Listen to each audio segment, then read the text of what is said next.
야고보서 5장 13절에서 20절 말씀. 오늘 본문의 말씀은 시험과 시련을 당할 때 우리에게 필요한 것은 바로 기도라는 사실을 가르치고 있습니다. 13절 말씀. 너희 중에 고난 당하는 자가 있느냐? 그는 기도할 것이요. 즐거워하는 자가 있느냐? 그는 찬송할지니라. 고난 당할 때 기도하고 즐거움이 있을 때 찬송하는 거죠. 찬송이라는 것도 기도의 한 형태입니다. 바울과 실라가 흡신 두들겨 맞고 빌립보 감옥에 갇혔을 때의 한밤중에 하나님을 향하여 뭘 합니까? 찬송했죠. 고난 속에 기도하고 그 속에 하나님의 능력과 은혜가 가득 채워지자 그들은 하나님을 향하여 찬양한 겁니다. 그러므로 상황이 좋든 나쁘든 언제나 누릴 수 있는 마음의 기쁨, 얼마나 위대합니까? 그러므로 우리가 삶을 살아갈 때 고난 당하는 두 가지 경우가 있죠. 이유 없이 당하는 고난이 있고 죄 때문에 오는 고난이 있습니다. 이럴 때 우리는 하나님의 능력과 힘을 구해야 됩니다. 그러므로 고난 당할 때 꼭 필요한 것은 하나님의 능력을 구하는 기도인 것이죠. 그러므로 우리 삶 항상 기도하고 찬송하는 이 믿음의 태도가 시련과 시험을 이기는 비법입니다. 그러므로 고난과 즐거움에도 기도하고 찬송하는 삶 우리에게 꼭 있어야 됩니다.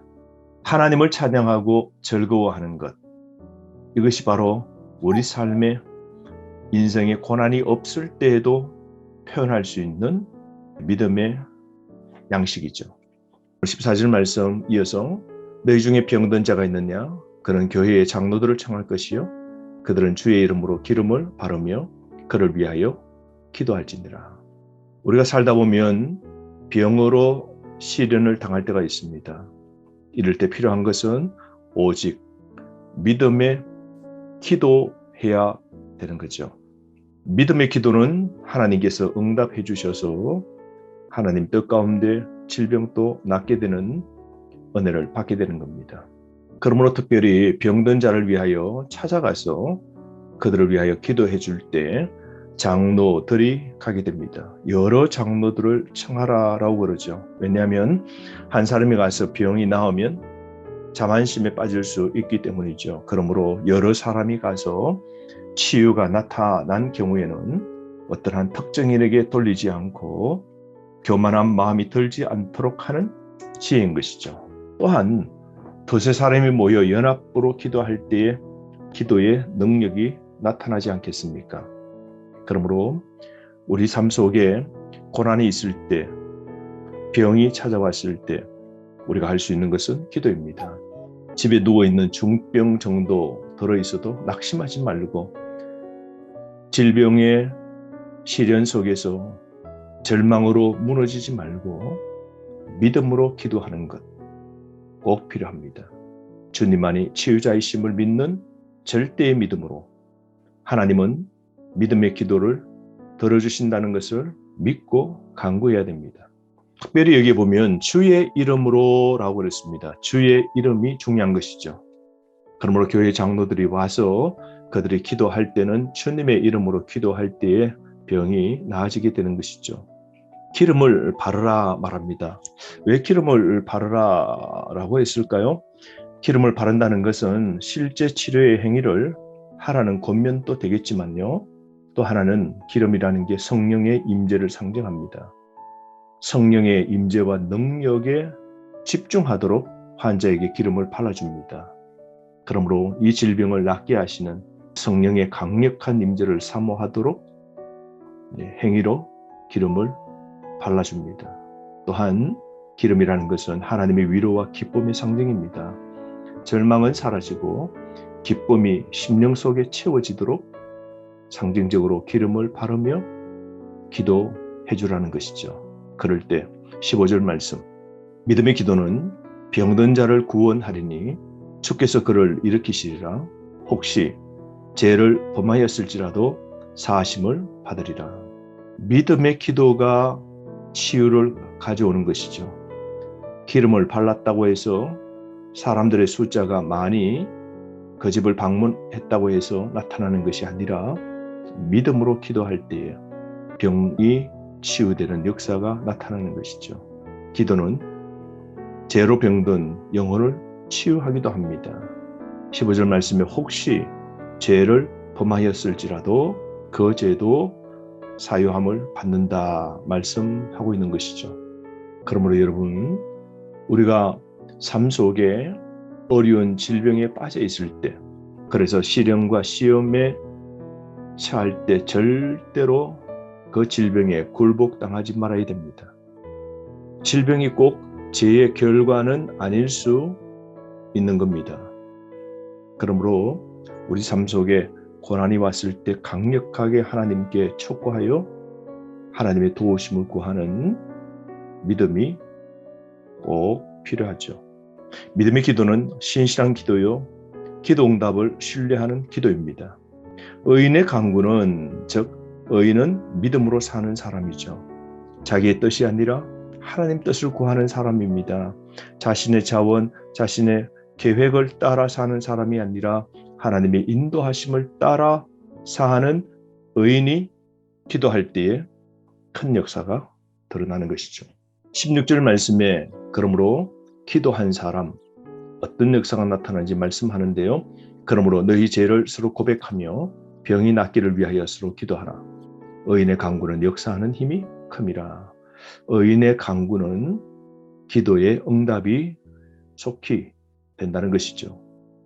의인의 간구, 의인의 기도는 힘이 있다. 그 예가 17절 말씀인데요. 엘리야입니다.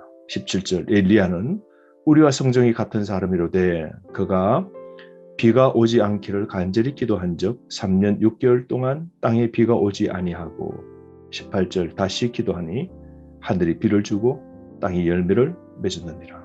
우리와 똑같지만 하나님과 바른 관계에 있었기 때문에 응답을 받을 수 있었던 것이죠.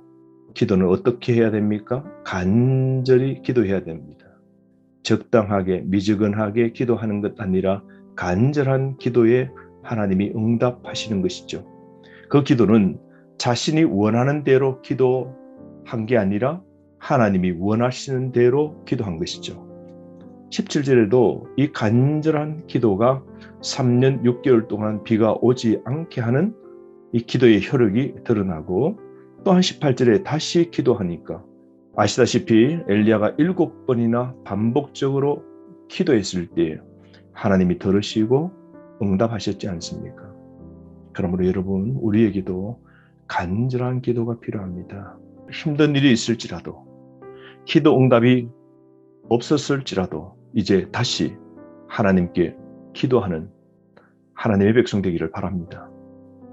19절 말씀, 우리 삶 속에 또 한 가지 시험 들고 시련을 당하여 진리에서 떠난 자들이 있을 겁니다. 이들을 어떻게 대처해야 될까요? 여기에 대한 질문이 19절, 20절에 있으며 그 답이 여기에 있습니다.